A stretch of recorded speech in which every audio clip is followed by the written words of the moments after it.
ನಮಸ್ಕಾರ ಸ್ನೇಹಿತರೆ, ರಸದೌತಣ ಚಾನಲ್ಗೆ ತಮ್ಮೆಲ್ಲರಿಗೂ ಸ್ವಾಗತ. ಇವತ್ತು ನಾನು ಹೋಟೆಲ್ ಶೈಲಿಯಲ್ಲಿ ಮರುಳಾಗಿ ಕೇಸರಿ ಬಾತ್ ಮಾಡೋದನ್ನು ಹೇಳ್ಕೊಡ್ತಾ ಇದ್ದೀನಿ. ಬನ್ನಿ ನೋಡೋಣ. ಮೊದಲಿಗೆ ಒಂದು ದಪ್ಪ ತಳದ ಪಾತ್ರೆಯನ್ನಿಟ್ಟು ಅದಕ್ಕೆ ಅರ್ಧ ಬೌಲ್ ತುಪ್ಪ ಹಾಕಿ, ತುಪ್ಪ ಬಿಸಿಯಾದ ನಂತರ ದ್ರಾಕ್ಷಿ, ಗೋಡಂಬಿ, ಯಾವುದೇ ಥರದ ಡ್ರೈ ಫ್ರೂಟನ್ನು ಹಾಕ್ಬೋದು. ಅದನ್ನು ಸ್ವಲ್ಪ ಬ್ರೌನ್ ಆಗೋವರೆಗೂ ಹುರ್ಕೊಂಡು ತೆಕ್ಕೊಳ್ಳಿ. ಕಂದು ಬಣ್ಣ ಬರಲಿ ಸ್ವಲ್ಪ.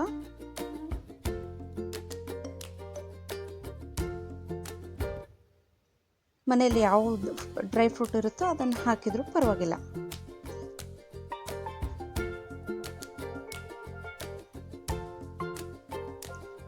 ಆಮೇಲೆ ಅದೇ ಪಾತ್ರೆಗೆ ಒಂದು ಬೌಲ್ ಸಣ್ಣ ರವೆ, ಬಾಂಬೆ ರವೆ ಅಂತೀವಲ್ಲ, ಆ ರವೆನ ಹಾಕಿ ಅದನ್ನು ಘಮ ಬರುವವರೆಗೂ ಹುರ್ಕೊಳ್ಳಿ.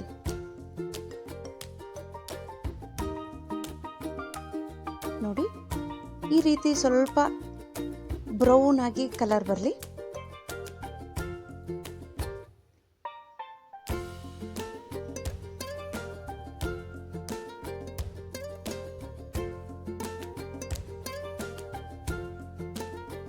ಇದನ್ನು ದಪ್ಪ ತಳದ ಪಾತ್ರೆಯಲ್ಲೇ ಮಾಡೋದ್ರಿಂದ ತುಂಬ ಚೆನ್ನಾಗಿ ಬರುತ್ತೆ. ಆ ರವೆನ ಒಂದು ಪ್ಲೇಟಿಗೆ ತಗೊಂಡು ಅದೇ ಪಾತ್ರೆಗೆ ಒಂದು ಬೌಲ್ ರವೆ ಹಾಕಿದ್ದೀವಲ್ಲ, ಈಗ ಅದಕ್ಕೆ ತಕ್ಕಂತೆ 2 ಬೌಲ್ ನೀರನ್ನು ಹಾಕಿ.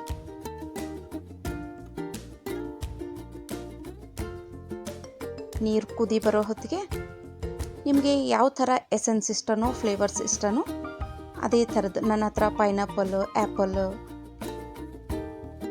ಎಸೆನ್ಸ್ ಇತ್ತು. ಅದರಲ್ಲಿ ನನಗೆ ಆ್ಯಪಲ್ ಅಂದರೆ ತುಂಬ ಇಷ್ಟ, ಹಾಗಾಗಿ ನಾನು ಆ್ಯಪಲ್ ಎಸೆನ್ಸನ್ನು ಹಾಕಿ ಮಾಡ್ತಾಯಿದ್ದೀನಿ ಇವತ್ತು. ಇದಕ್ಕೇನು ಕಲರ್ ಹಾಕೋ ಅವಶ್ಯಕತೆ ಇಲ್ಲ, ಎಸೆನ್ಸಲ್ಲೇ ಕಲರು ಕೂಡ ಆ್ಯಡ್ ಆಗಿರುತ್ತೆ. ನೀರನ್ನು ಕುದಿ ಬರೋ ಹೊತ್ತಿಗೆ ಎಲ್ಲರೂ ಮಾಡೋ ಮಿಸ್ಟೇಕ್ ಒಂದಂದರೆ ನೀರು ಹಾಕಿದ ಕೂಡಲೇ ಸಕ್ಕರೆ ಹಾಕ್ತೀರಾ. ಅದಕ್ಕೆ ನಿಮ್ಮ ಶೀರಾ ಕೇಸರಿ ಬಾತ್ ಅಂಟಂಟಾಗೋದು. ಮೊದಲಿಗೆ ಸಕ್ಕರೆ ಹಾಕಬಾರ್ದು. ನೀರು ಕುದಿ ಬಂದ ಕೂಡಲೇ ಅದಕ್ಕೆ ನೀವು ರವೆಯನ್ನು ಆ್ಯಡ್ ಮಾಡಿ, ಹಾಗೆ ನೀವು ಹುರ್ಕೊಂಡಿರೋವಂಥ ಡ್ರೈ ಫ್ರೂಟ್ಸನ್ನು ಕೂಡ ಆ್ಯಡ್ ಮಾಡಿ. ತದನಂತರ ನೀರೆಲ್ಲ ಮುಗಿದ ಮೇಲೆ ಆಗ ಸಕ್ಕರೆಯನ್ನು ಹಾಕಿ. 1 ಬೌಲ್ ನೀವು ರವೆಯನ್ನು ತೊಗೊಂಡಿದ್ರೆ 1 ಬೌಲ್ ಸಕ್ಕರೆನ ಹಾಕ್ಬೋದು. ನೀವು ಸಿಹಿ ಜಾಸ್ತಿ ಇಷ್ಟಪಡೋದಾದರೆ ಇನ್ನೊಂದು ಅರ್ಧ ಬೌಲ್ ಹೆಚ್ಚಿಗೆ ಹಾಕ್ಬೋದು.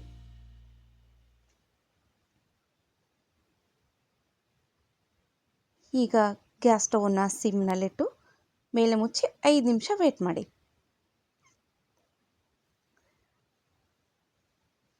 5 ನಿಮಿಷ ಆಗ್ತಾ ಬಂತು. ಈಗ ನೋಡಿ, ಘಮ್ ಅಂತನೋ ಹೋಟೆಲ್ ಶೈಲಿಯ ಮರುಳಾಗಿರೋ ಶೀರಾ ಕೇಸರಿ ಬಾತ್ ರೆಡಿಯಾಗಿದೆ. ಬನ್ನಿ ಟೇಸ್ಟ್ ಹೇಗಾಗಿದೆ ಅಂತ ನೋಡೋಣ. ಈ ರೆಸಿಪಿ ನಿಮಗೆ ಇಷ್ಟ ಆದರೆ ಲೈಕ್ ಮಾಡಿ, ಶೇರ್ ಮಾಡಿ ಮತ್ತು ಸಬ್ಸ್ಕ್ರೈಬ್ ಮಾಡಿ. ನಮಸ್ಕಾರ.